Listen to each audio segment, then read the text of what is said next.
in the first place, right?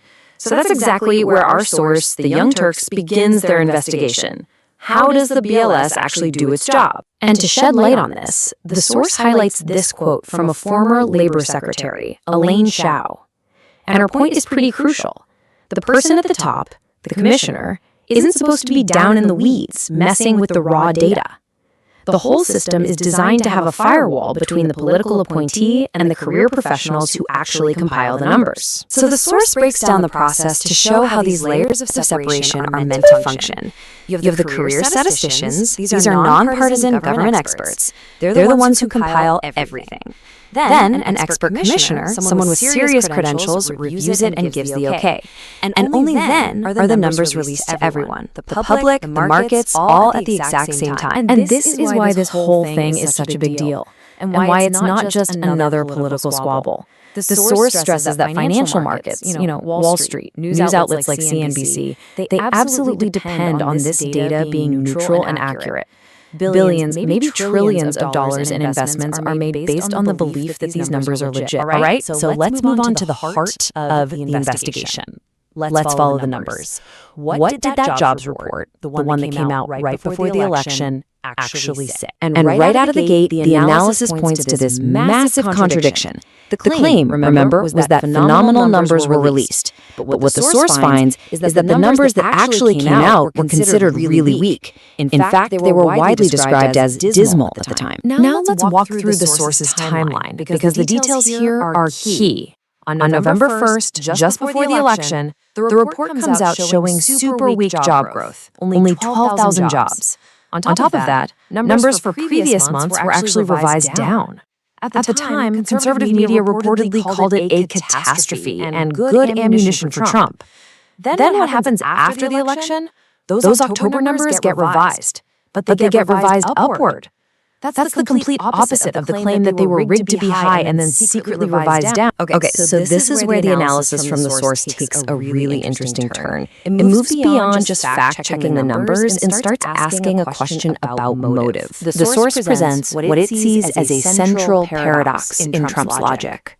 He had been very publicly pushing for a specific economic policy, and this jobs report, as weak as it was, could have actually been the key to helping him get exactly what he wanted. So here's the logic the source lays out. Step 1, Trump's goal was to get the Federal Reserve to cut interest rates to boost the economy. Step 2, the Fed usually only cuts rates when they see evidence that the economy is slowing down. And step 3, the low job numbers in that report, that was the exact evidence they would need. So the very numbers he called rigged against him were, according to this analysis, the perfect argument for the policy he wanted. So what happened when this apparent contradiction was pointed out to him in an interview? Well, this was his response. The analysis from the source frames this as a pivot, a way to avoid connecting the dots between the data and his own goals, and instead turn the criticism back onto the Fed chairman. So, how does the source, the Young Turks, resolve this whole puzzle? They argue the answer isn't some deep, complex political conspiracy. They think it's something much, much simpler. The source's final theory is basically this, that the reaction wasn't strategic at all. They argue it comes from a basic misunderstanding of the economics, and that a paranoia about being politically attacked blinds him to reality.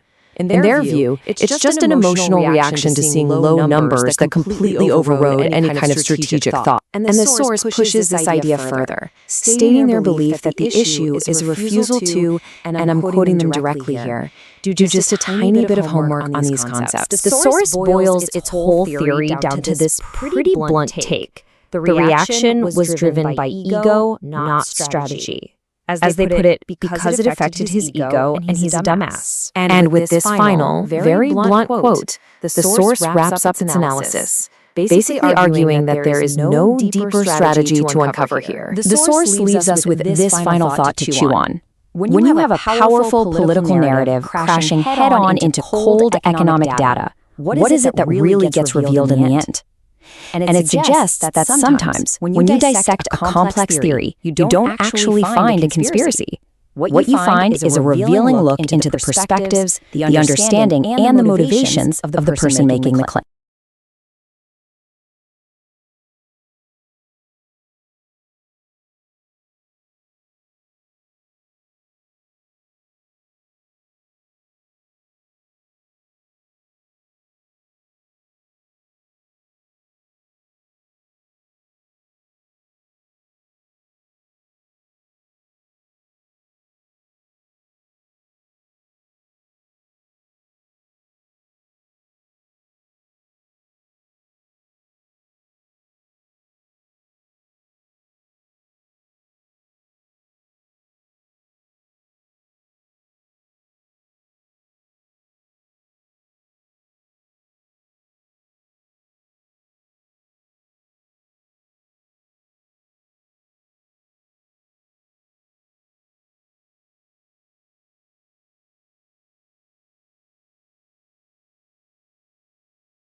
every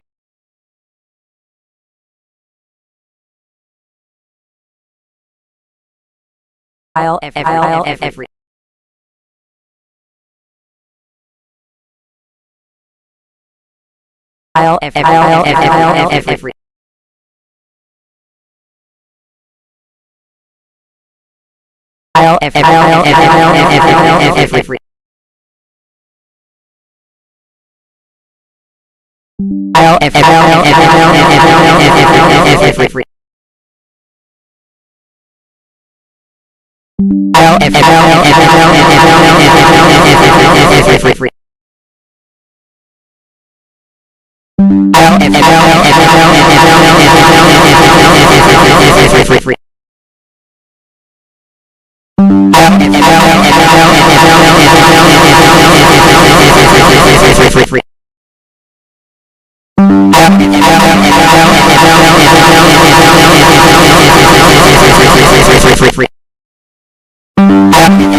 To the